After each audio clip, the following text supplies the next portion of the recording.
bop, bop, bop, yeah. Let's go on it together. I did it, let's go on an adventure, bop, bop, shoot, bop, bop, bop, yeah. Let's go on it forever. If you're feeling blue, nothing left to do, my love. And if you're feeling bored, I know you know the cure.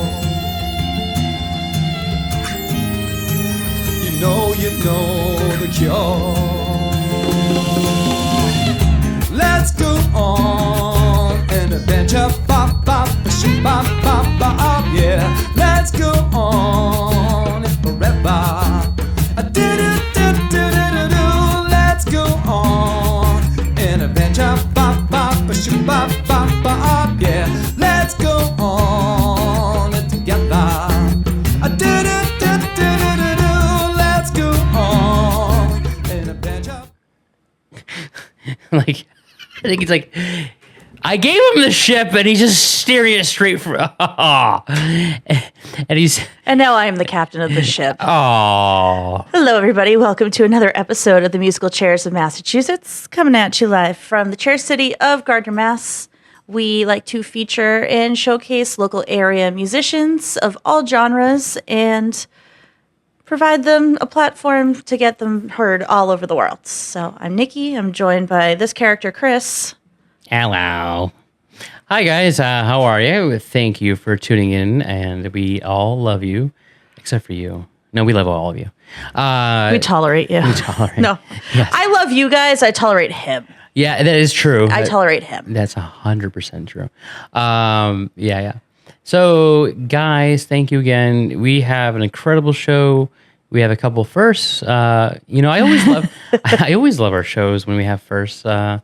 And we keep coming up with first. So yeah, I mean, we're about 10-ish months into this now, and it's like, obviously everything was a first for a while, but so now we've been seeing and encountering some stuff, but sometimes we get that one kind of curveball that, all right, here's a thing that was not on my bingo card, but it happened. So I'm waiting for a clown band. Nope. Remember, I'm the one that's in charge of booking here, dude. I know. Nope. I just want to do my research. I just want to get something weird. Weirder than you? It's possible. Stay weird, friends. Stay weird. But in all seriousness, I am so excited for our guest today. I have known this gentleman for quite a while. He's been a part of the music scene in and around Massachusetts, New Hampshire, even up by New York. Everywhere. I mean, he's just everywhere, and incredible songwriter, just fantastic. So, guys, I encourage you to watch this whole thing. I encourage you to watch the show in general. All of our shows, all of the things, all of it. But in the meantime, yeah. So Christmas just went by. Can you imagine Christmas? Like, by the time Christmas rolls around and you go into the Walmarts, Valentine's Day's already there. Yeah, all the Christmas stuff is either, all the good Christmas stuff is either gone or in the clearance aisle, and it's the stuff that you don't want, like you don't need, Mm-hmm. It's the leftover shit. Yeah. It's like the gift wrap paper that has pictures of, like, I don't know, clowns or something. It's what like, is with you and clowns right now? Where are you going with this? I am clowning around. You are a clown. I am a clown. But seriously, yeah. So, but I hope you had a good Christmas. I know it's it's Christmas. But I hope Santa was good to you. Was Santa good to you? I mean, I wasn't a total degenerate this year. I think I reeled it in pretty good. So yeah, I didn't have a bad Christmas. How about you? Oh, so I got a present that it was a nice big box. I opened it. Is it a gift that keeps on giving? It is the gift that keeps on giving. I opened it up and it was just full of coal. At least it'll keep your house warm. Yes, exactly. It sells actually. You know what? Random fact: coal is expensive. So if you have coal, like and you don't need it, you can sell it and like make some money. Like I don't know, it's crazy. All right, so that's your get rich quick plan, huh? Yeah. Fossil fuels, kids. Yeah. So, but it was a good. Yeah, it's always a good Christmas, and it's always good to be surrounded by family and friends. But now that that's over, we can look forward to 2025, a whole new year. Boo, boo, boo, boo, boo. A whole new year. No, that ain't it. She muted me. That ain't it. Well, anyways, Do you have any resolutions or anything? conquer the world. No, World domination has just always been the life goal, but yeah. do you have any New Year's resolutions coming up for 2025? That's a good question. I'm kind of thinking more musically. I think 2025 we need to step up our game and bring Led Zeppelin back out of retirement. No, Well, that's a big big want. That's a big one. But no, resolutions they're phony. No, that's only those people that I'm gonna get fit, and then they flood the gyms for like a month, and then yeah, and then it goes back to normal again. But no, other than that, I think resolutions are a good thing. No, they're good. I'm really proud of the resolutions that I made in this past year, because I feel like you had a hell of a year. Like Yeah. personally, I'm not going to get into it obviously, but I've seen so much growth personally for you, and you've accomplished a lot. And honestly, you should be proud of yourself. Oh, thank you, Nikki. Yeah, I'm used to having a lot of growth in the waist, but this year it was personal growth, so I appreciated that. It didn't go unnoticed. Thank you. Yeah, it's life throws you a lot of curves, but sometimes we just have to make our own path and trudge through and be consistent. Don't give up. Mm-hmm. And when it comes to life, sometimes it's good to write about it. And so speaking of such, we have again our guest, who is a fantastic writer, just songwriter. She's telling you, I am so excited. But yeah, so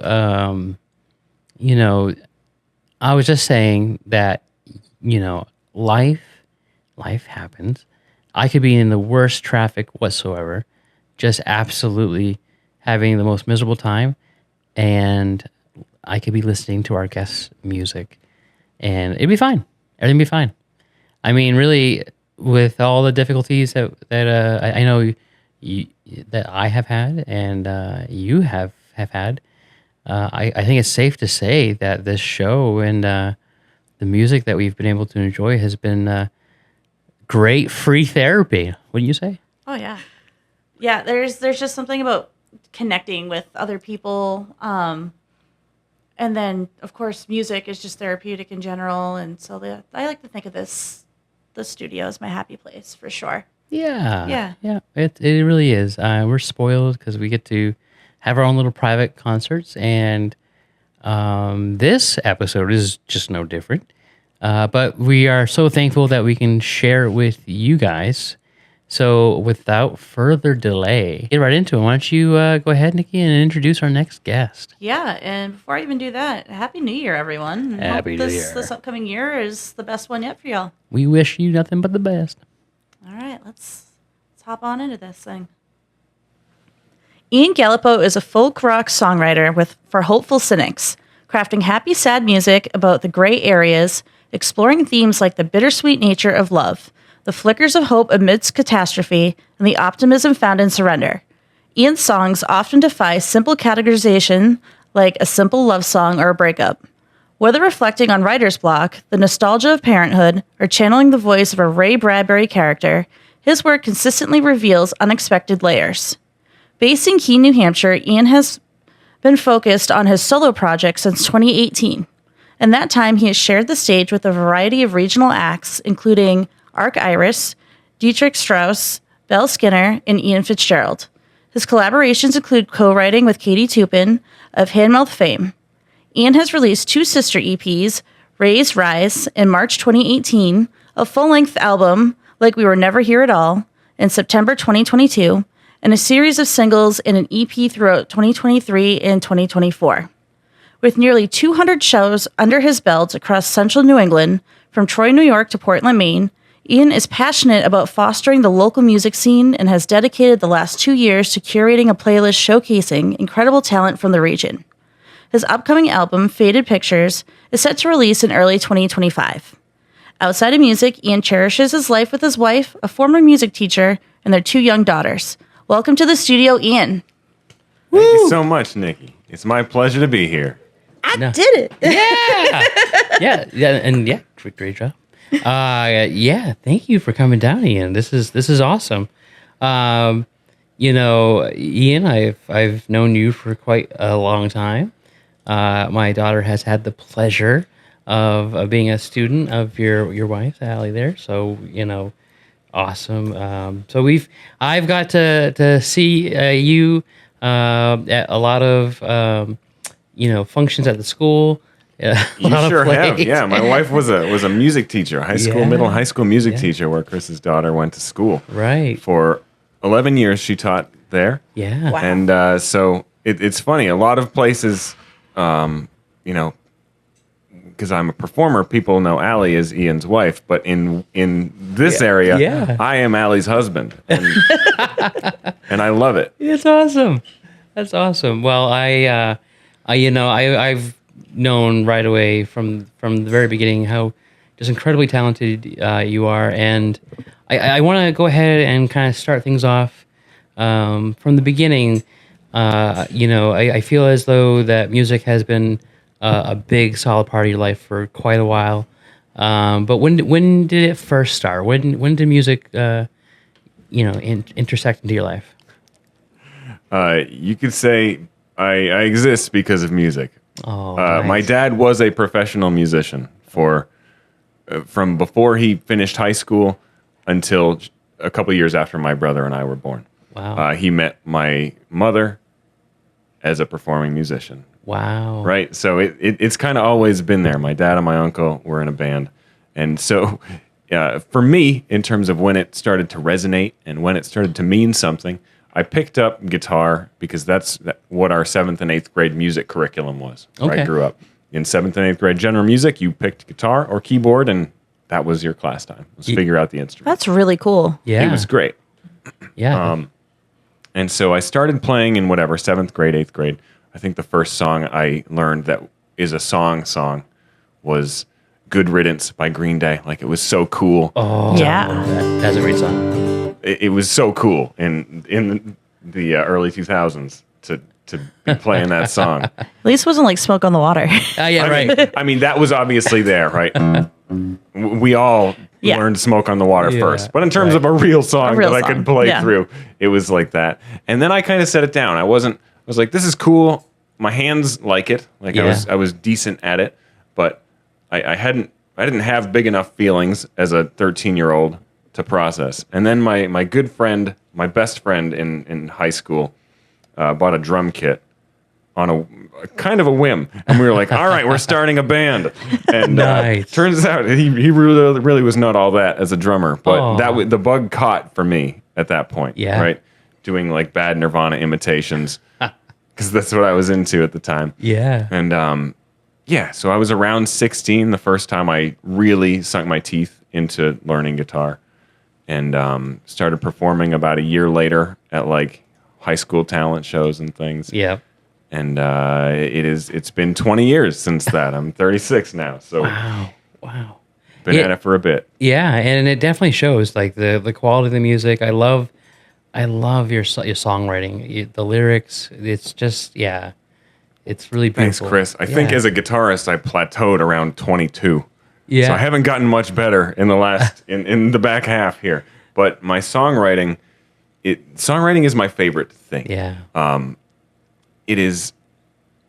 It's beautiful because it's cathartic, right? You can write in the moment that you're feeling whatever it is, right? And then you can come back and reflect within it. And sometimes the song comes out fast, and in 20 minutes you have the whole song. And sometimes there's a song that I wrote the first verse of when I was 19 that I finished about 2 years ago. Yep. Oh, wow. Because I just didn't have the tools to do it at the time, right? So there's songs that have taken me 15 minutes to finish. There's songs that have taken me 15 years to finish. Yeah. And just this puzzle of I've got limited real estate in a song, right? You've got maybe 3 minutes, unless you're going full Bob Dylan, and then you've got 7 minutes, and that's even then. That's not a long time to tell a story and capture some feeling completely. And the interplay between lyrics and melody and chords and how all these things fit together to make an emotional experience that connects with me and connects with the people who are listening to me it's my favorite. Like I love writing from feelings, from prompts, from anything. It's just I like puzzles. This is the best puzzle I've ever found ever. There's nothing even close. And but how special is that when you invest that emotion into that song, and it's so personal. It's like from a personal experience, and then you perform it out there, and then people are like, I get it. Like they can connect to that song. Like it's just a surreal experience to, have that almost like intimate connection spiritually from the musician to the crowd. It's just really, really special. It's special. I mean, I've been on the receiving end of it plenty of times too, but as the performer, it really is. There's nothing more meaningful than seeing or hearing from people that some words that I wrote for me moved them and applied to their life and helped them through something. Yeah, exactly. I actually I was judging the songwriter contest this past Tuesday at the Otter River Pub. And it was kind of cool that one of the artists gave me like a backstory to the song, and he was like, yeah, I picked up the songwriter book. And there was like different prompts and stuff to, Yeah. And this particular thing was like, find an inanimate object near you and write a song about it. And he wrote the song about a tape measure. Oh, that's awesome. And it was beautiful. Because he took, measure.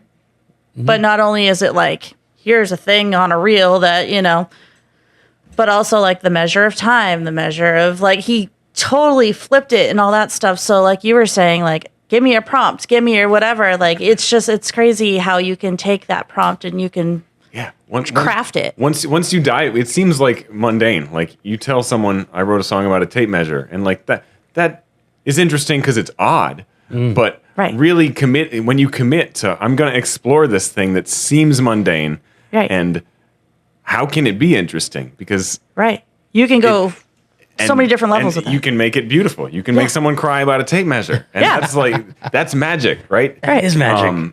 That's and it's limited. It's not, I won't say it's limited to songwriting as an art form, but unless you're writing poetry. Songwriting and poetry are kind of unique. You could probably like stop motion animate a movie about a tape measure, but it's still different than exploring the metaphor built into this man-made object. I don't know. I love it. I love that kind of puzzle. And like I said, when it's personal reflection, it's amazing. And when you're exploring something you don't think is interesting and it becomes interesting, it's equally amazing to me. Like I love all of it. Yeah, I know. And that stuff's great. I bet you Pixar could make me cry over a tape measure. I believe that. There was a little toaster in the plane. Brave Little Toaster. Yeah, that was Inside Out. That is such a dark movie. I know, it really is. I loved the Brave Little Toaster as a kid. That was like the thing in the early 90s, that late 80s. Yeah. And like I just watched the preview of it, and I was like, "Oh man, this is all coming back to me." And this is sad. It's different. This is dark. Yeah. So you had like the vacuum cleaner running over its cord. You had that air conditioner that was just mad at the world, shooting out ice cubes and stuff. I actually learned because something came up about that show. I'm like, man, I haven't seen that movie in forever. So the original Brave Little Toaster, due to licensing, you cannot find it streamed anywhere. No, you can do like really. There's like the ones, the spinoffs that came after. eBay I DVD? did. I bought the DVD for $5 off of Amazon to watch it because I'm like, I used to love this movie, but yeah, the spinoffs after the fact you can stream, but the original one you can't. You can't find it anywhere. Unless it's some like pirated, somebody sitting at the movie theater with a camera, thing on YouTube. Wow. But it's funny how, the movie industry has obviously made it so that you can get attached to an inanimate object. But, that's the beautiful part about music lyrics is that you can really do some incredible exploring with creative songwriting and get people, hooked into anything you're writing about these days. So, and I think with you, Ian, you've done a terrific job with crafting those the lyrics to your songs. They're really beautiful songs. Thank you, Chris. So do you there's my segue. There you go. Yeah, would you like to play a song for us? Yeah, this wasn't a song I was thinking about playing, but it is now. We're gonna do this. Oh, okay. So last September, I gave myself a challenge as a songwriter to write a song every day for the month of September. Okay. Wow. Finish a song before I got in bed. And you just accept that some of them are going to be terrible, and a couple of them were, but more of them I liked than didn't, which kind of surprised me because I've never been that prolific. Was it like stuff that you encountered throughout your day, or something that sparked a thought or something during the day? That's it. Is I found you write like the love song or whatever on day one, and then a sad but you've run out of those basic kind of self prompts of like a love song that's this, a driving song. You've run out of those by a week, and then you're just looking at every single thing for how can this be a song, and I'm looking for it early in the day because I got to finish it before I get in bed. This is one of those songs that I wrote during my September challenge. It is called A World So Small. It's about a tree in a parking lot.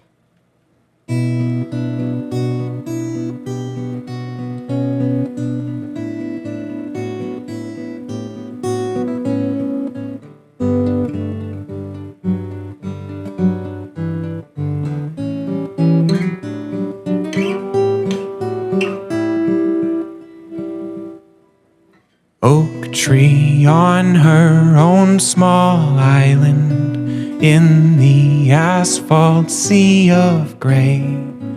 Does she feel the loneliness that I would feel in her place? Do the starlings tell her secrets? Woodland whispers on the breeze, or mycorrhizal messengers bring her news from underneath.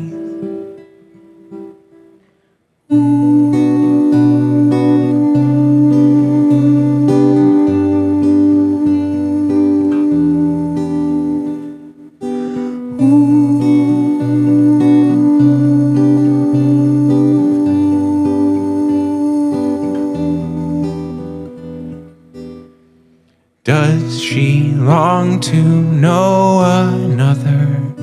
Roots entangled, reaching down, branches stretching toward the sunlight, sharing life without a sound. Or does she feel each new day dawning, blissful, easy, unaware? She's living in a world so small and drunk on the exhausted air.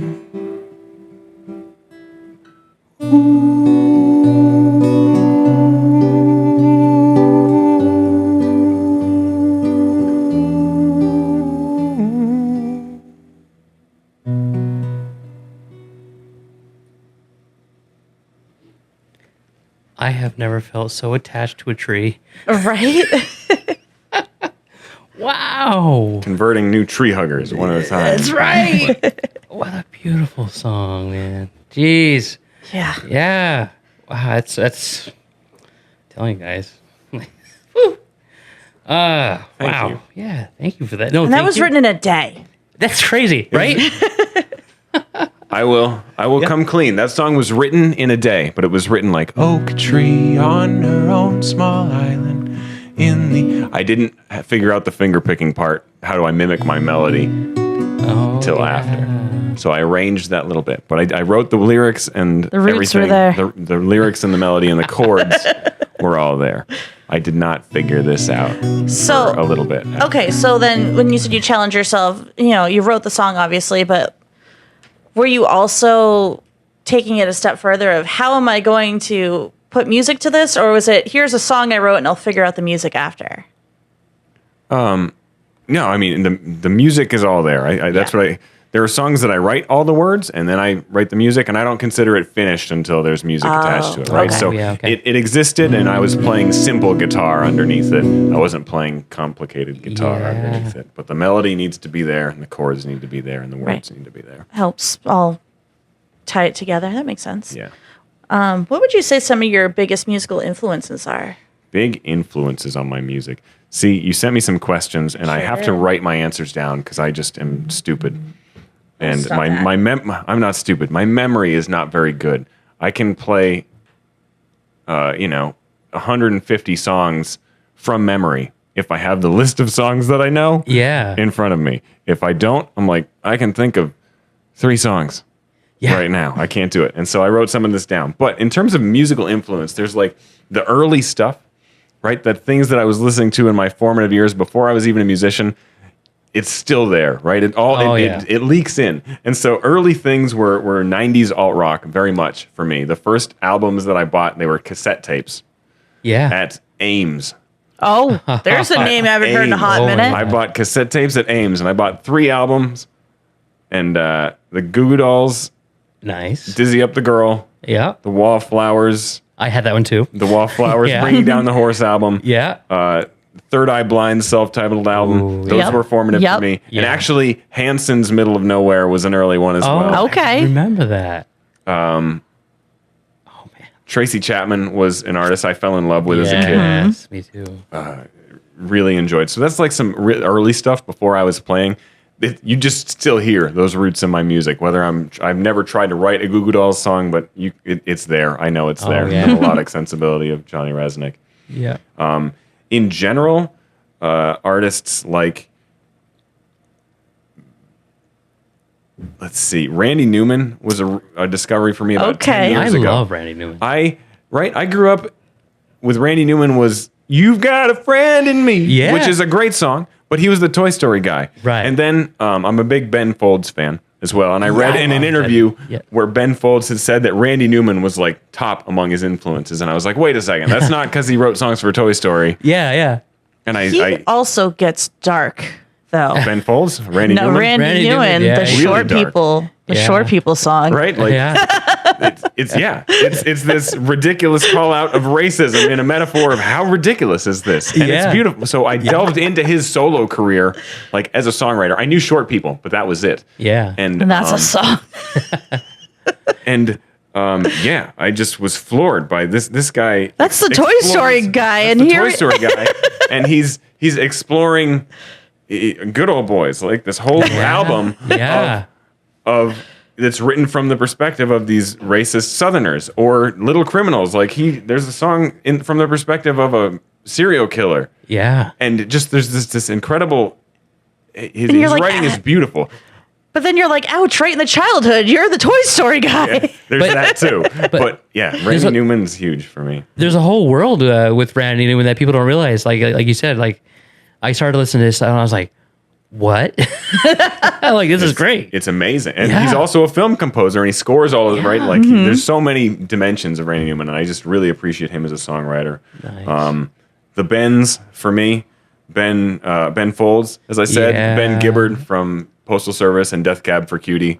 Okay, Big influences in terms of what you can do lyrically.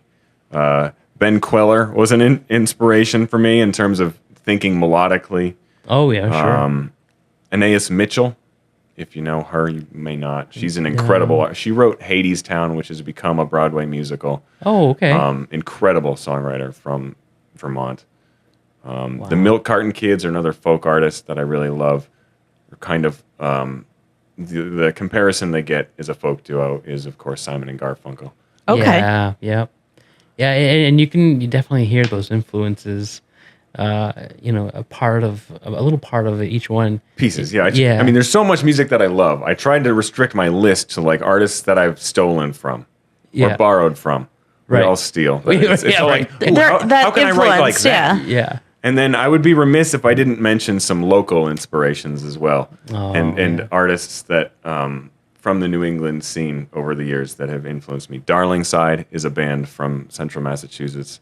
Write this down. The most. I mean, they're unfortunately bigger than your podcast. But listen, the sky is the limit. The sky is the limit. Right now, they're amazing.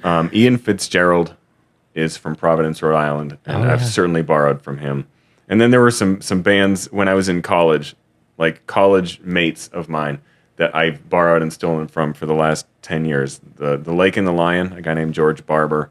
The 1-2-3s, my friend Jordan Reynolds. Like, being in that scene at that time at Keene State College was huge for my musical development in terms of, it wasn't competitive, but just like, wait, you can do that?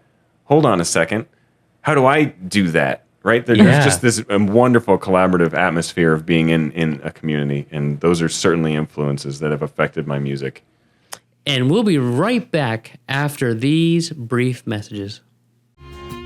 In 2025, be on the lookout for Derek D. Acoustics' upcoming album, Ashes to Acoustics, The Sonic Revival. Throughout the year, Derek will be releasing several singles, leading up to the full album release, which will include a few extra tunes just for you.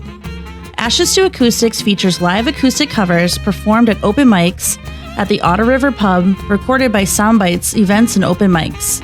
You'll find them on all streaming platforms, so make sure you follow Derek at Derek D. Acoustic to stay updated on these releases.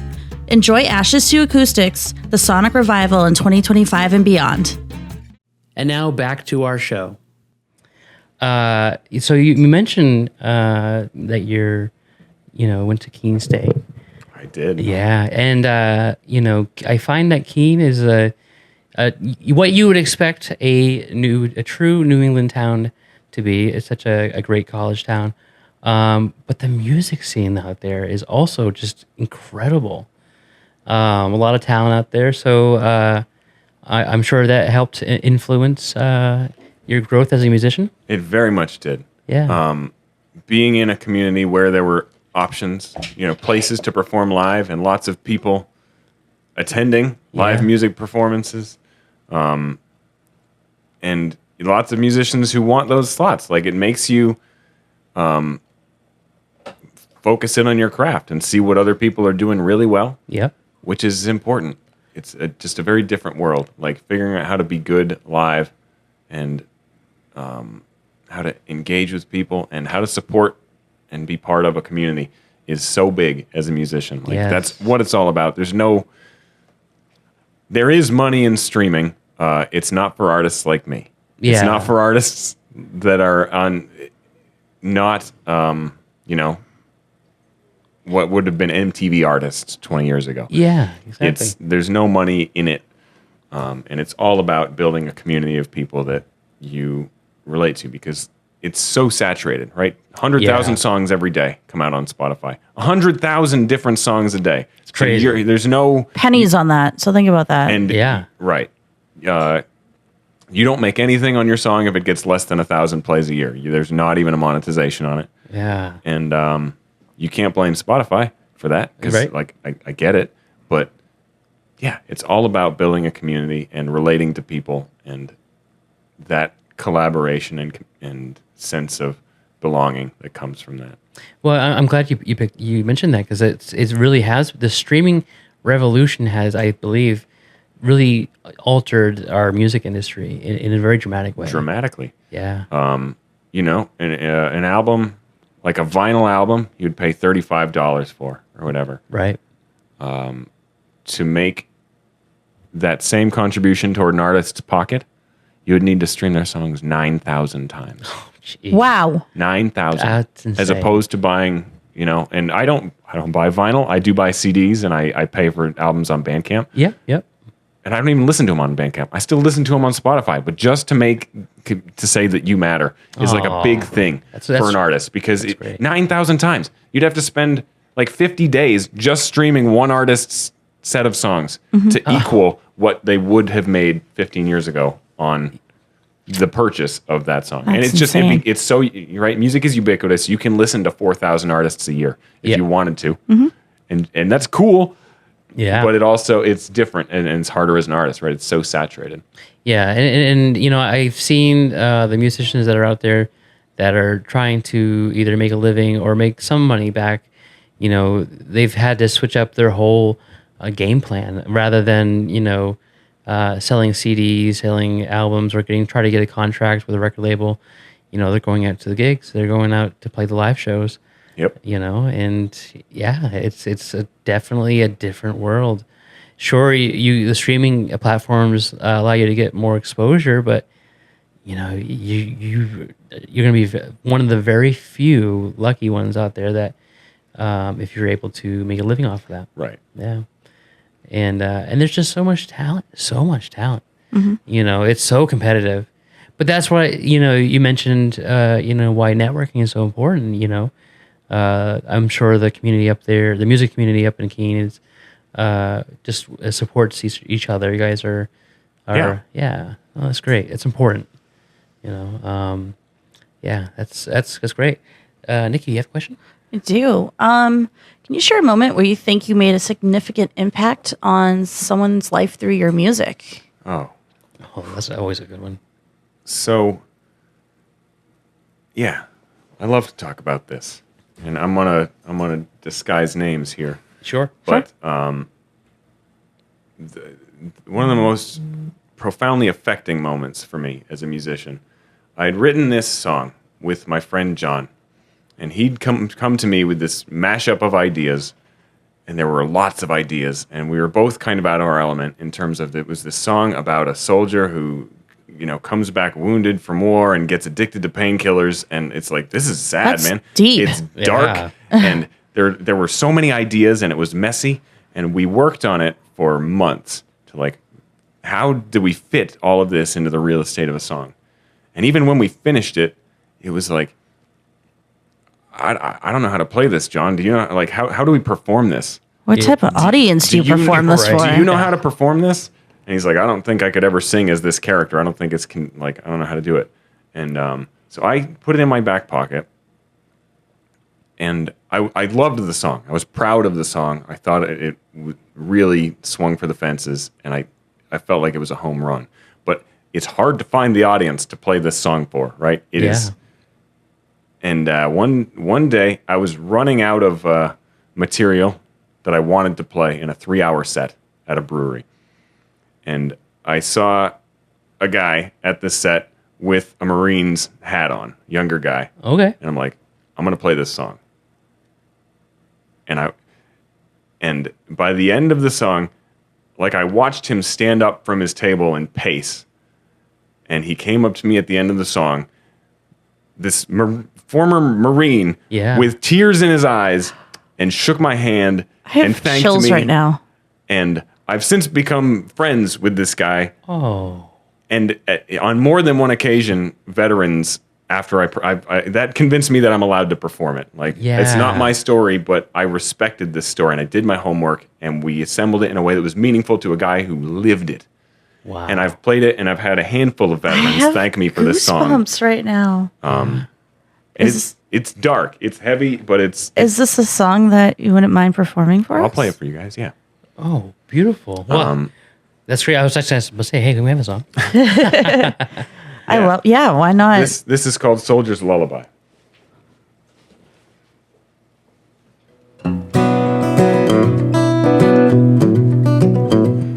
My name is Raymond, but I go by Russ.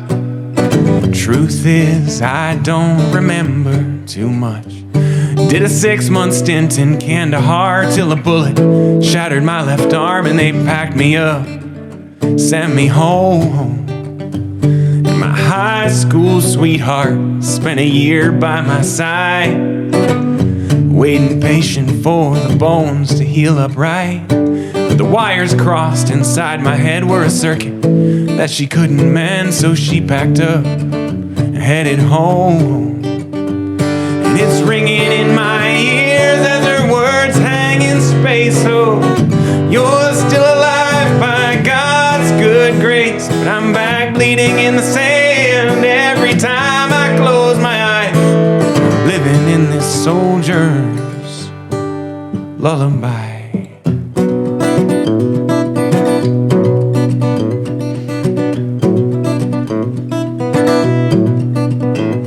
Well, the VA doctor said I'm fixed, good as new. Looking at an x-ray, just his version of the truth. But those Percocet he gave away, sweet capsules made of pure escape, they lift me up, they bring me home. And it's ringing in my ears as his words hang in space. Oh, you're still alive by God's good grace, but I'm back bleeding in the sand every time I close my eyes, living in this soldier's lullaby. Well, the pharmacy cut me off as winter turned to spring. I found a friend who said that he could keep the angels singing. A simple prick and I could fly beyond these fractures in my mind. Wrap me up, bring me home. And it's ringing in my ears as I'm floating in space. Oh, you're still alive by God's good grace, but I'm back bleeding in the sand every time I close my eyes, living in this soldier's lullaby.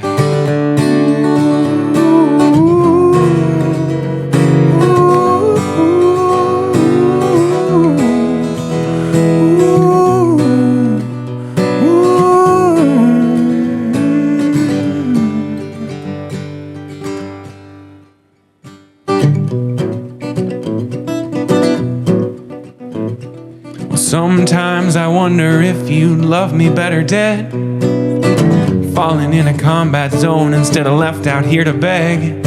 I'd be draped under your sacred flag, not frozen in a sleeping bag. Wrap me up, send me home. Wow. What a powerful song. I can fully understand why.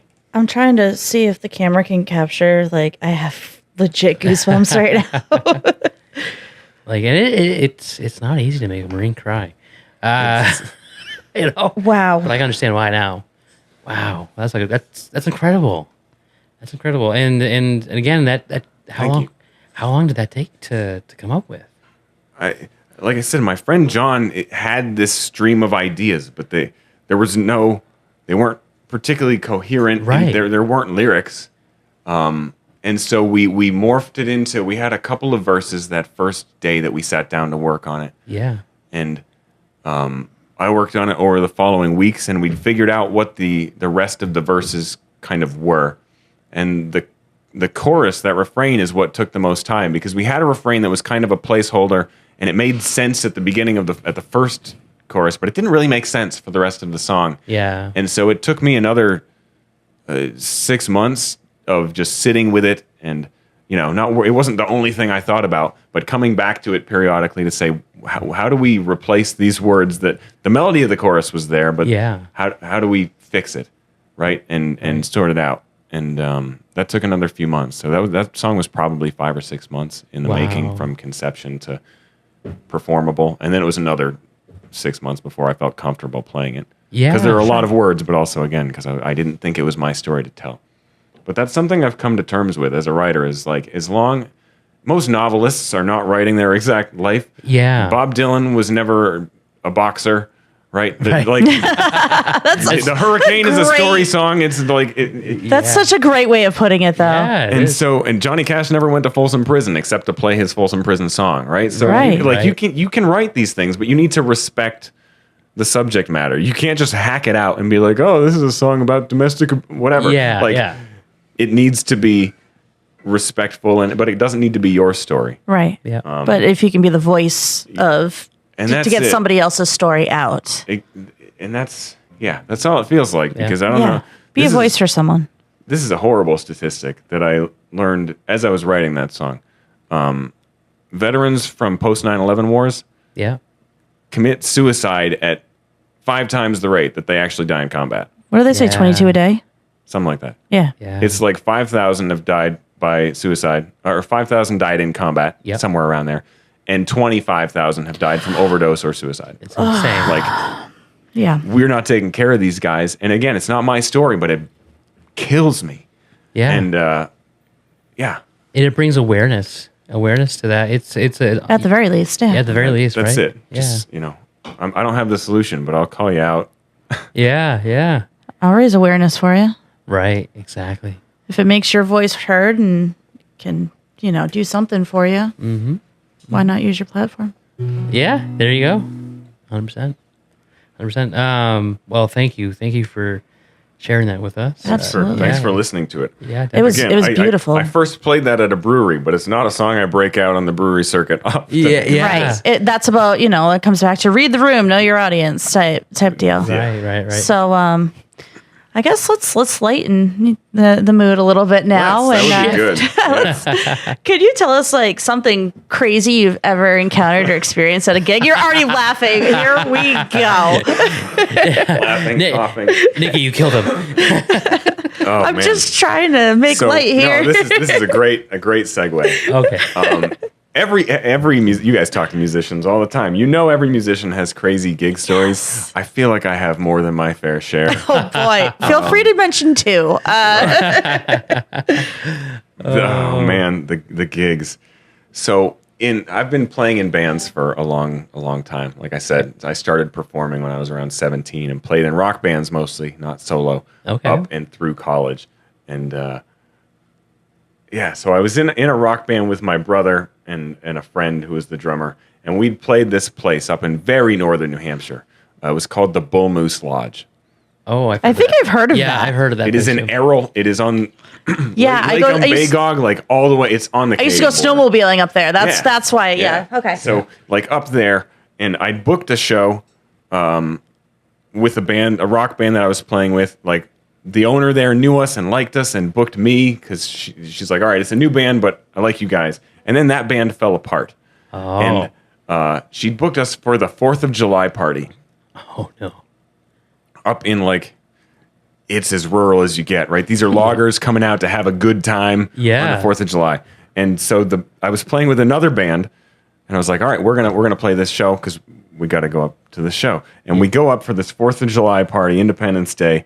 And the heaviest thing that this band does is Chuck Berry rock and roll. Oh yeah. And mostly original music that is a little bit off it's a little odd original music, right? Yeah. And we're scheduled to play for 3 hours. We played for our first hour, and this 6'3" guy with a beard and a Bud Light hat on comes and shouts at the guitarist is just over there taking his little noodly solo, and this guy looks at me and shouts over the PA, "We're gonna kill you if you don't play some real music." Oh my god! And this is the last song of the set. And I'm like, oh Lord, we got 2 more hours to go. What are we gonna do? Yeah. And oh my god, no pressure. Yeah, no pressure. So and we'd planned I was a bass player in this band, and I'd brought an acoustic guitar, and we're like, oh, we'll do some acoustic songs between. We're not playing any acoustic songs in between. I ended up just plugging my acoustic guitar into an amp, cranking it. The other guitarist played bass. We just flipped, and we played some of the old rock songs that I knew from previous bands. I was playing Jimi Hendrix on an acoustic guitar. Oh my god, distorted. We were playing Simple Man, Skinner. I was pulling things out of nowhere. Yeah. And we got the crowd on our side, and we didn't get murdered. Oh, good. But my friend, the guitarist, he didn't register that they weren't enjoying it, and he came out after the first set, he was just like, "Hey, what did that guy say?" I'm like, he said he was going to kill us if we don't play some real songs. And he just goes white. And he's like, what are we going to do? But we pulled it out and we managed it. Wow. If there's any audience a target audience you don't want to get mad, it's 6 foot tall lumberjack It's guys. lumberjacks on the 4th of July who've been drinking since noon. Yes. And are now angry that you're like, way down Louisiana, down in like, that is not the rock and roll that we want. Get out of here. Yeah. That ain't it. They will throw trees at you. Yeah. Wow. We saved it. So yeah, that's the best one. That's the best one. Oh man. So where did we go over that one? I know exactly. So your speaking of venues, do you happen to have a dream venue that you would want to perform if you could pick one? A dream venue. Yeah. I'm not a guy with grand ambitions as it relates to this. I had them when I was younger. I gave them up and it's made my life much happier. Sure. So I don't think of myself like at the Royal Albert Hall or anything like that. Yeah. Like I've played so many breweries and I'm kind of getting done with breweries. Okay. I like to play places where people come to listen as opposed to having background noise. Yeah. Yeah. And it's a victory, right? You play a brewery and you get attention. It's like, I'm doing something right. Yeah, exactly. It's a proving ground, and it has been for me for several years. But small theaters are amazing. I would say, like, just this is random, but just because of what it would mean for me to like sell out a small theater in Columbus, Ohio. Okay. Right? Like a 200-seat theater. That would be the dream, the pinnacle of where I could ever see myself as a musician. Me in this little old town the Lincoln Theater in Columbus, where the Milk Carton Kids did a live album there. Like that's 300 seats or whatever, or like the Colonial in Keene or the Calvin. Again, that is beyond what I ever expect to do. But as far as a dream, that would be it. That's beautiful. It's and you're not. There's a lot of truth there. Like those small venue events are so special. Like the ones that are dedicated to music performances, because it allows the audience to really listen and connect to the music. But then you can interact in between and afterwards. That's it. It's amazing to watch a performance and be floored and be moved by it, and then go talk to the person after. Like not at a. Right, that's not happening at the arena or a stadium even the stadiums, the arenas, even a big concert hall. It's not a thing. Yeah. But you could go to the Stone Church in Brattleboro, or such a cool place, by the way. Yeah. And the performers there, they're selling their own merch after, and it's like these people are incredible, and you can talk to them and tell them specifically the song that moved you and the point, and they're like there for it. And that is all I would want as an artist. I have no Ed Sheeran ambitions. Like I love that. Yeah, I love that too. Oh, that's awesome. Nikki, you got a question? Yeah. Living or dead, an artist that you would like to collaborate with. Or you could do a living and a dead. It doesn't matter. You can do both. I'll stick to one. Okay. And it's a band I mentioned earlier, in fact. Darlingside. These guys are from the Cambridge, Massachusetts area and kind of came up again in the Pioneer Valley scene around Northampton. And now they tour nationally. But if you've never heard them, it's a 4-person band, 4 guys, mostly folk. All 4 of them sing. They met in an a cappella group, and the arrangements that they create are absolutely magical. They have an album of all their songs. They release a separate album that's just the instrumentals from those songs. That is just even more beautiful. Like they strip all the lyrics out, and it's just as amazing. Wow. The arrangements they create are absolutely magical. And if I could work with any group or artist, Darlingside is truly a dream for me. Nikki, you heard that. So your mission, if you choose to accept it, is to get Darlingside in studio with special guest Ian, and we'll get a collab going. Yeah, we can make some connections happen. Yeah, that's awesome. It's great to have those like I said, inspirations and wants, dreams to hopefully collab with, and you don't want to like say, oh well, that'll never happen. You never know. Like You gotta manifest that stuff. Life finds a way. I feel like that's some type of a Disney. That's Jurassic Park. Life finds a way. You're right. Yes. It should have been a Halloween costume of mine for many years to dress as Dr. Ian Malcolm. Oh my God, you would make make an unbuttoned black shirt. You would make. I'd just be there. You would make the perfect. I get Jeff Goldblum. Yeah. Jeff Goldblum. Have your daughters in like the T-Rex, inflatable costumes walking around with you for Halloween. Yes. That would be amazing. They're still at the age that you can pull that off next year. That's true. Right. Oh man. Okay. We're giving you gold. That is gold. That's a family Halloween costume. That's amazing. The girls as dinosaurs. My wife as Laura Dern. Yes. And me as Dr. Ian Malcolm. Oh, Please. This is perfect. And then I got a friend who has a Jurassic Park painted Jeep Wrangler. So no way. Yeah. So we'll hook you up. Oh my God. Or at least just use it to pose in front of for a photo op. That's your Christmas card for. Yes. Look at this. It's all becoming a thing. It's a thing now. Oh man. So now that you have reached this point in your music career and you have all this experience with what it takes to get to where you've gotten, would you happen to have any advice that you would like to give to any aspiring musicians out there? We've touched on some stuff in this conversation. The music market is saturated beyond belief, right? 100,000 songs a day. So you need to do this because you love it. If you're starting to do music because Taylor Swift's job looks cool, that ain't it. Don't. Nope. You're making a mistake. And the thing that I would say that I see a lot, I think, is people going all in on their on promotion and social media before they have the other stuff figured out. Yeah.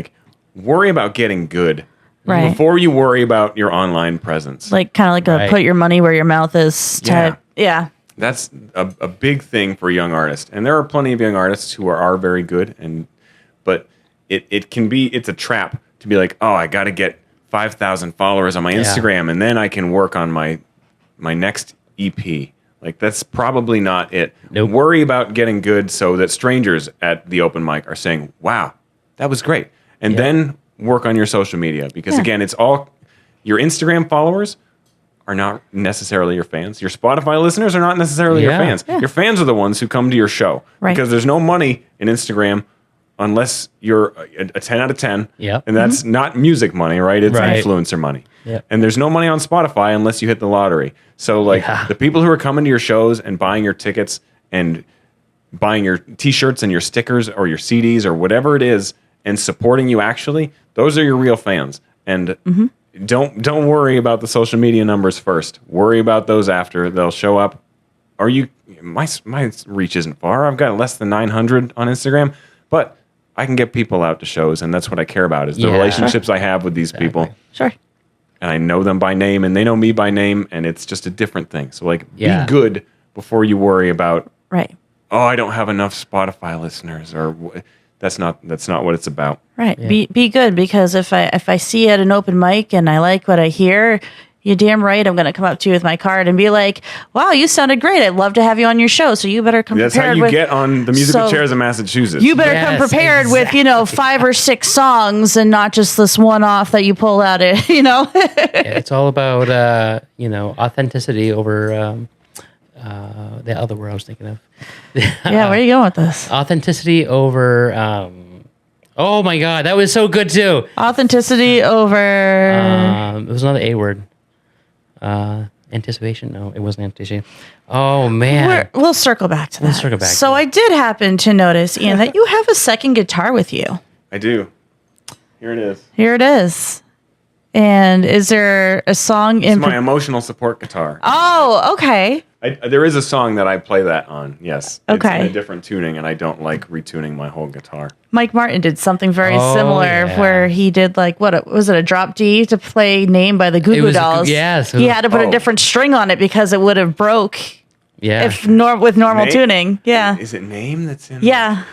Was it him? Yes. Yeah, It's one of my. Sure I love that song. That's one of my favorite songs ever recorded. I think it's in D D D D G Yes. D. Yes. That's Or exactly some what it is. insane thing. Yeah. That he played. It's just 5 D strings and an A string or something. But he had to put you like wouldn't be able to tune. Yeah. Oh no, he had a separate guitar just for that. Just for that one Just song. for that one song. Yeah. Great song. And he had Yeah. the strings on it because he's like, I would have broken the strings on, this normal one. So he brought that one guitar just to play one song. Oh yeah. So I like it. So what song do you play on that one then? Let's get into it. I'm gonna take my cans off for a second. Well, while he's doing that, it's it's authenticity over artificial. Artificial. There we go. Okay. You know. Artificiality. Artificiality. I think that's where I was breaking. My brain was breaking. It's like there's a little bit more you want to tack onto that word. Yeah. But artificiality-tism. I know. I think that's, basically, we just make words here. It's good. Words, to have a fan base that you can connect with versus the artificial ones on the social media. Yeah. Which is, mostly bots at this point. Oh, God, yes. Yeah. Just garbage, Bots and nonsense. ads. Yeah. Bots and ads. God, so many ads. Bots, ads, algorithms. The devil. You have that in your sound check here. It's a different level. We can do it. We can run a sound check quick. Yeah. I don't want to blow it up. It probably isn't that much louder. Sound check, people. Oh, that sounds beautiful. Is that your Martin? This is my little Martin. Oh, it's adorable. Little travel guitar. I love that. I was actually looking at a baby Martin when I was looking into my guitar. But I love that. All right. I think we should be good. All right. Oh, don't mind that. That's the children that live in the walls. Oh, cool. You have wall kids here too? Yes. Yes, we do. It only gets creepy at night when they laugh. Yeah. It's just in an old mill. Dude. They're just around, Yeah, that's right. Wah, wah. All right. So what's the name of this song you're going to play? This song is called Mount Olympus. All right. And this was a song where I had like the outline of the idea of the song, vaguely, written in my notes app. And then there was a power outage. It was when one of the ice storms came through last spring. Oh, yeah. And knocked out power for a couple of days. I was just sitting, and there were candles everywhere, and I was like, now is a good time to go write that song. And I wrote it that night. I went from vague outline to full song in a night. Again, Mount Olympus.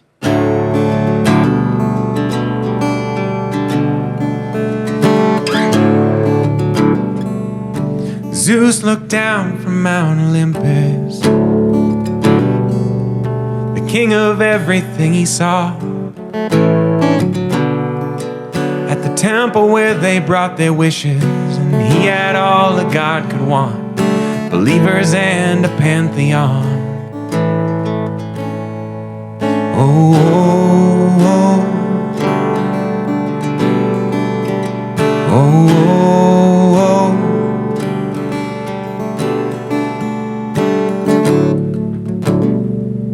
But centuries march ever onward. They changed his name and then forgot. So high above his ruined altars, all that he could do was watch, immortal as an afterthought. What happens when we give up on believing? When the stories that we held stop holding true? What gets lost or falls between, and moving on from what we knew? Moving on from what we knew. Oh, oh, oh, oh,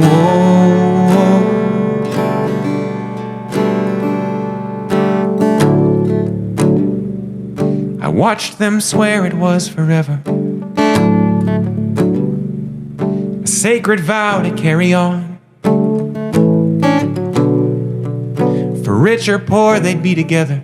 But 3 years later, he was gone. Said it wasn't what he wanted. What happens when we give up on believing? When the stories that we held stop holding true. What gets lost or falls between, and moving on from what we knew. Moving on from what we knew. Oh, oh, oh, oh.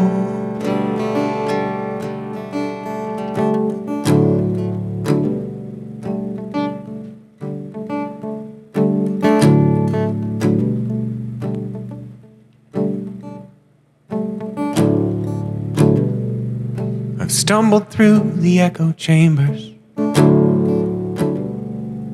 where people shout to hear themselves. Their enemy is cold and faceless, good or evil, nothing else. Certain there is blood to spill. What happens when we give up on believing? When the stories that we held stop holding true. What gets lost or falls between, and moving on from what we knew. Moving on from what we knew. Oh, oh, oh, oh,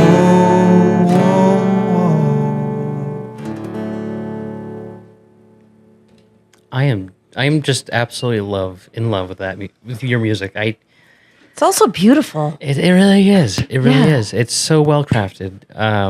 Thank you, friend. I could drive through downtown Boston or Cambridge or whatever, Sturrow Drive, any of them. With a box truck? With a box truck. and You've never heard of that? With all the box trucks get stuck in Sturrow under the bridge? All the college students? It could be the most miserable commute out there, and as long as I have Ian's music playing, I am calm. It's soothing. It's it's Thank incredible. You. Yeah, it's soothing. And then, just even the backstory that you just gave to that song, like I can just picture like snow falling all gently, like sitting by a fire, listening to that. Like, I don't know, that's what was going through my mind. Yeah. Definitely. I know, you don't have any music videos out there, do you? I don't. I've got one that I'm almost finished editing for my new album, one of the songs on my new album. But I don't have music videos. I've got lots of performance videos, and obviously a bunch of these songs are on the streaming, but no music videos. Oh, we got to hook you up with some music videos. Let's do it. Let's figure that out. Yeah, that's great. That's great. And I love so very much just the thought that has gone behind in your lyric crafting and the music on the guitar, and there's just so you can tell right away that there's just so much energy, so much emotion, such a beautiful storytelling. It's fantastic, my friend. Thank you so much. Yeah. You have just a way with like wordsmithing too. I notice how you're describing things, and just it all just beautifully comes together. So thank you so much, Nikki. Yeah, it's a lot of work. I'm a nerd, so I've got like a spreadsheet of the songs that I've written in my life, keeping track of the era and kind of as it progresses. That number is not counting like the really bad stuff that I wrote in high school, starting at like the first decent songs. Yeah. Is around 240 songs. Wow. And so there's a lot of practice. There's a lot of practice into getting the words right, and just a massive amount of respect for the other artists that I think do such a great job of that, like the Josh Ritters of the world, and the Bob Dylans who are out there getting Nobel Prizes for their lyrics. Yeah. I'm a student of songwriting as a craft, and so thank you. Well, if you ever come out with a 200-song collection album, let me know. I will pick that up. Yeah, and then you're going to take a cross-country trip back so you can listen to it. Exactly. Oh, yeah. There's some of those you don't want to hear, but there's 35 on the streaming services right now. There's 10 on an album I just finished, and there's another, I counted them up the other day. There's about 50 more that I want to release. That's awesome. I'm writing all the time. How many are coming out on that album that's really set to release next year? There are 10. 10. There's 9 that are true songs. There's an instrumental in the middle. Okay. Oh, cool. Nice. And do you when you do compose all those and record them, do you do it locally or do you go through like a professional studio? I do almost all of my production myself. I've got a home studio. Oh wow, Very cool. that is cool. That's an art form in itself. Yeah, it's mastering. own whole thing. It really Yeah. The is. mixing, the production, and the mixing and the mastering. I've outsourced some mixing and most of my mastering, but I'm playing almost all the instruments and Wow. working on it. What other instruments do you play besides guitar? So I'm a bass player as well. Not a guitarist who plays bass, but an actual bass player. Yeah. They're different things. We Oh, yeah. bass players are personal about it. Mm-hmm. I play enough drums to be dangerous and enough keyboard to make my way through. And then obviously acoustic and electric guitar. And I love vocal music, so singing a lot of harmonies and Yeah. that kind of stuff. Oh, that's cool. Yeah, I love like in the songs where you have like those notes that you carry out. Like it's beautiful. Yeah. I feel like my voice is not at its best today, Really? so thank you guys. Yeah. Oh well, I know for a fact my voice is not. And now have you? Oh, please hold. I know. Actually, that was not planned. It never is. Yeah, You it's should not. see when Chris has to cough and he'll look at me like this. I'm like, to shut the mute mic off. his- Yeah, shut my mic off. Getting out of the way. Yeah, yeah, Yeah. As I'm talking about, my voice is a little bit shot. So thank you. yeah. Are your children into music at all too, or are you? They are, and Yeah. we're getting there. I've got 2 little girls at home, and as we said, my wife has been a music teacher, and I am a musician. Both of their grandfathers are musicians. There's a lot of music in the family, and so we aren't forcing lessons yet. We're going to start piano with my older daughter soon, but they both sing all the time. My older daughter just figured out whistling a couple of months ago. Oh, yeah. So it's like living with a mockingbird. It's just whatever she's. It's incessant, but they're both very musical. We have got little jam sessions in my studio. We've got an electronic drum set and a keyboard. Oh, very cool. And a bunch of kid-friendly instruments, harmonicas, open tune guitar, ukulele, etc. Wait to get to the recorders. No, none of that. I don't even. We have recorders, we have penny whistles, but they're not. Yeah. I don't on board yet. even think Okay. elementary schools do the whole recorder. Yeah. Thing anymore. No, probably not. Yeah. I don't know.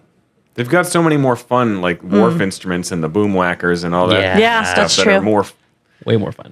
Yeah. But my daughter really wants to learn to play flute, and we're like, you got to figure out recorder first, right? You need to have the finger coordination to do this in a certain order. Yeah. Sure. To move your finger, like, and we've got my wife was a music teacher, so we've got some wind instruments as well. We've got a trombone, we've got a clarinet, we've got a flute, we've got a saxophone that are just Oh wow. there. Yeah. She plays them okay. I can't play at all. Yeah. Saxophone just feels weird. Like Oh. way years ago, I dated a guy that played saxophone. He went to Berkeley for it, actually. He was and he would serious. just walk around the house, "Ooh," and I'm like, let me try this thing. And like the vibration of the reed and stuff, I'm like, oh, I don't like this. I can see how that would be a tactile thing of like it's It's tickling vibrating my in lips. your I don't lip. like it. Yeah. Yeah. Yeah. That's funny. Have your daughters ever like just picked up one of your guitars and just started like strumming it and getting a feel for it at all? Or They know to leave dad's guitars alone. Oh. They've got their own. okay. I don't trust them quite enough. They're also both right-handed, and you can't see this on a podcast, but I'm a you left-handed Me guitarist. too. And, I'm left-handed. I'm not a left-handed guitarist, but I'm a lefty. and so my guitars don't work for either of them, but we do have right-handed instruments in the house that they are. Yeah. That they So it's play. the deterrent. And I think piano is a great gateway instrument to. You're a little biased to that. I know I am very biased. But it's true though. Yeah. As far as getting an understanding of music theory and thing of just like how a chord is built, it's very confusing on a guitar. It's like you put your fingers here and then multiple versions of the same notes come out. Yeah. And this is what a scale looks like. Like that doesn't make any sense. Like a scale Right. looks like this. There's just 8 notes Right. in a row. It's much easier conceptually. And there's no pain in playing a piano to start. Yeah. You start playing guitar, it hurts, and you got to just You gotta work on those calluses. It's calluses. Mostly just losing the sensation in your fingertips. Like I can feel things with my left hand that I can't feel with my right hand. Like the sensitivity is totally different. I got blisters on my blisters. I got blisters on my blisters. But yeah, piano is wonderful. I wish I'd learned to play piano better. And I play a little bit. Most of the songs on this new album are piano based, in fact. Nice. But I would not consider myself a pianist. Yeah, same here. Like as much I enjoy it, I came across a savant pianist, and I was very quickly humbled. Makes you want to quit everything. Yeah, right. I was like, I'm done. yeah. But no, that's great. That's great. I'm glad to see that the musical ambitions will carry on. That's awesome. Yeah. Here's hoping. Right. Well, I'm telling you, I could go for another hour. Yeah. Easily. And this has been such a beautiful interview, and I absolutely just a huge fan, Ian. Thank you so much. Yeah. And but before we, say goodbye to the beautiful people, do you have one more song? One more song. One more song. The encore. Yeah. So this is a love song for my wife. It's called The Little Things.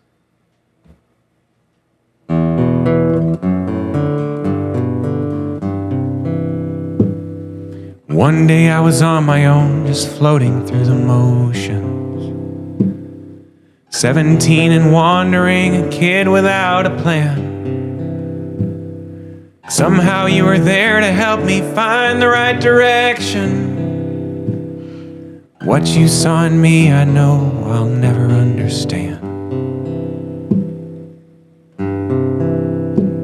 But you said you loved the little things no one else could see. You fit my broken edges like a puzzle piece.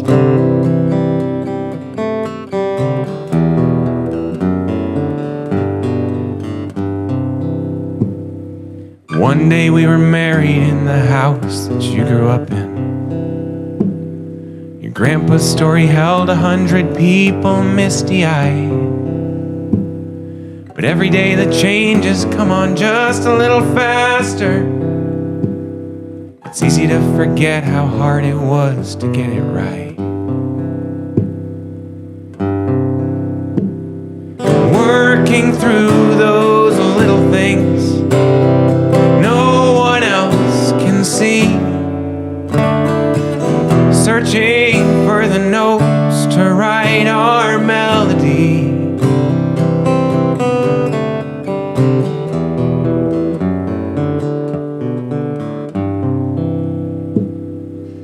One day in the hospital when everything upended,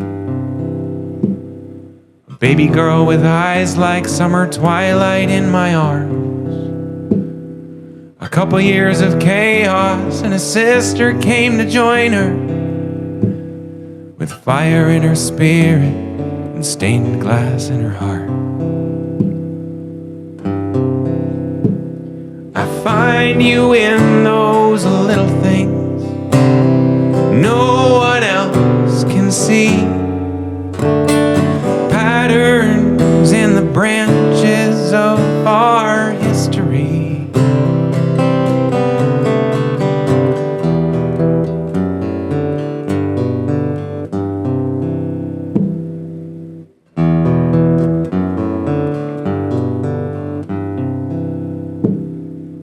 One day one of us will wake up in this bed half empty,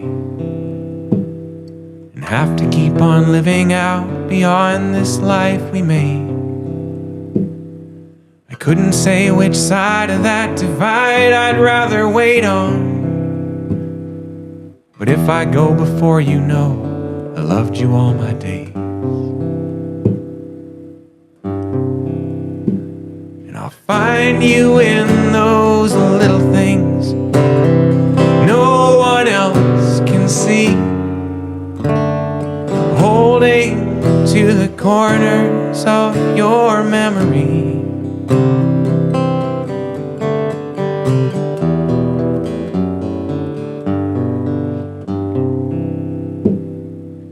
One day when the atoms that were me have decomposed, The ones that made up you are out there drifting through the sky.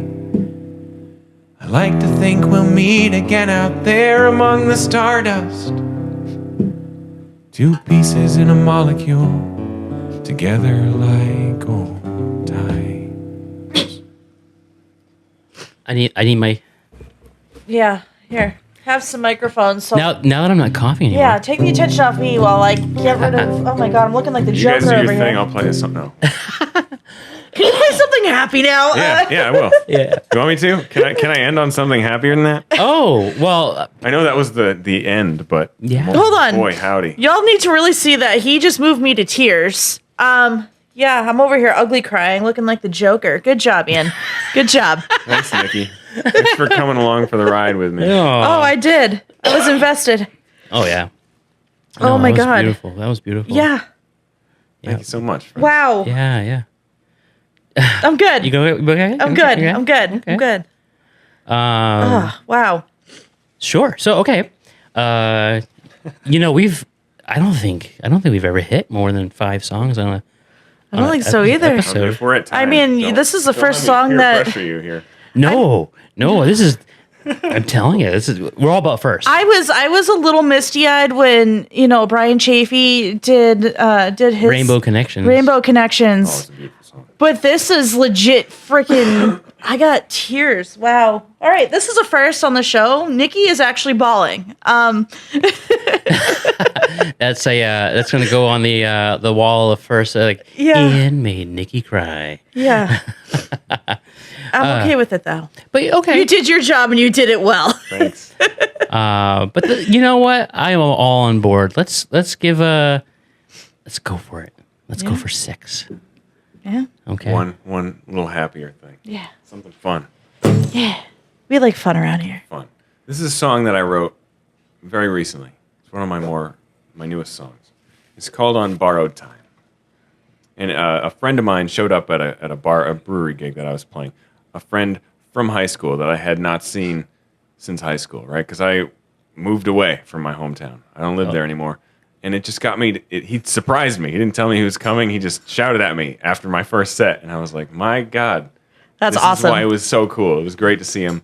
But it just had me thinking the whole way as I was driving home about, these people that I would see every single day of my young life, who I haven't seen in almost 20 years. Yeah. And I know I said it's a happy song, and it is. It is just, it's kind of a song for my hometown. Cool. And I hope you hear that. It's a song for your hometown as well. It's called On Borrowed Time.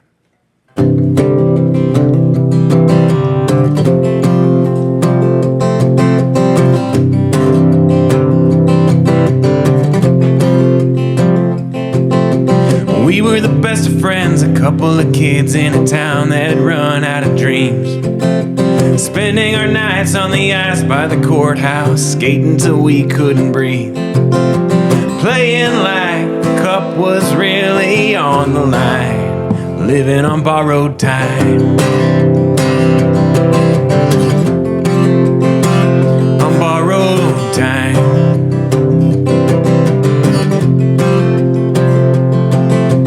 Down by the covered bridge, the summer alive like an ember that burst into flame. We'd jump off the dam or we'd lie on the rocks and just argue for arguing's sake. Waiting by the tracks to hear that whistle cry, living on borrowed time.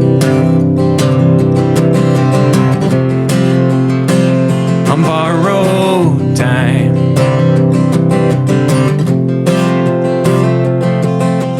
Looking back, it feels like a different life, another time, a dream that I once knew.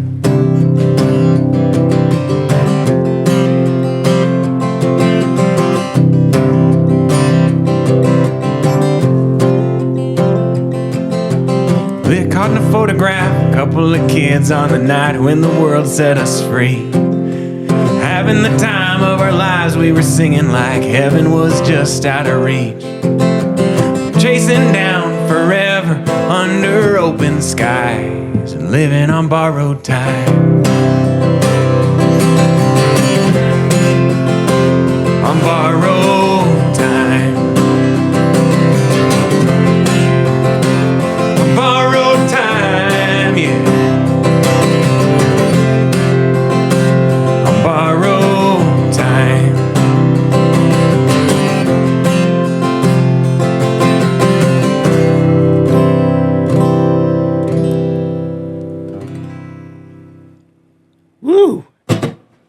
Nice. Well, I'm glad we borrowed a little bit extra time on the broadcast. Hey, I see what you did there. Hey-o. So, Ian, can you tell the folks where they can find you? They can find me at Ian Galipeau Music all across the web. I'm on TikTok. I'm on Instagram mostly. I'm on Facebook. I'm on YouTube. Ian Galipeau Music is my handle on any of them. If you just iangalipeaumusic.com. I'm, of course, on the streaming platforms, Spotify and Apple Music, and you can ask Alexa to play Ian Galipeau, and she'll find me. Oh, that's beautiful. In there.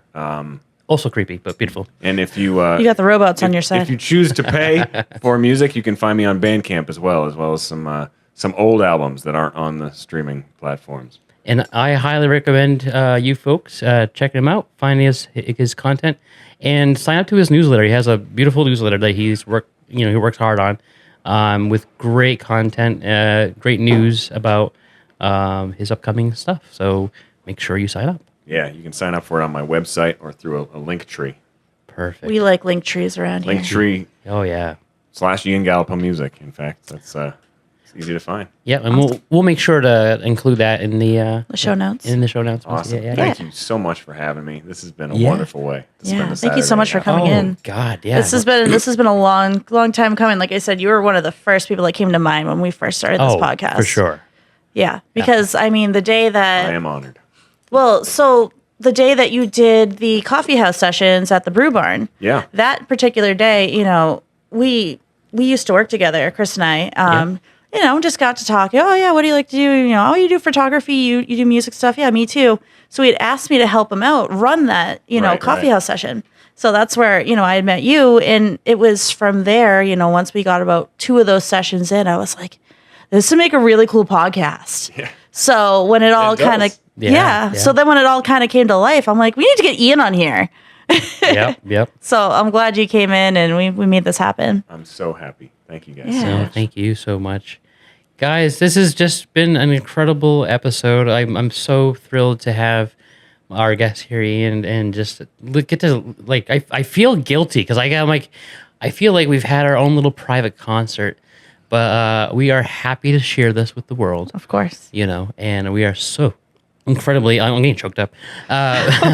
We are so incredibly just happy to share this with you. And again, make sure you go check Ian's stuff out. Make sure you follow him and, show him your love and support. Just talent to talent. So, guys. On that note. Guys, thank you again for watching another episode of the Musical Chairs in Massachusetts. You can also find us out there on YouTube and all mainstream podcasting platforms. So make sure whether you watch us or listen to us, support us. Because your support for us helps support our musicians that we feature. And that's what's really important. So, guys, thank you again. Thank you, Ian. Thank you, Nikki. Thank you, Chris. That's great. And that's been it. So, that's it. Bye. Toodles. Oh, my God. That's it.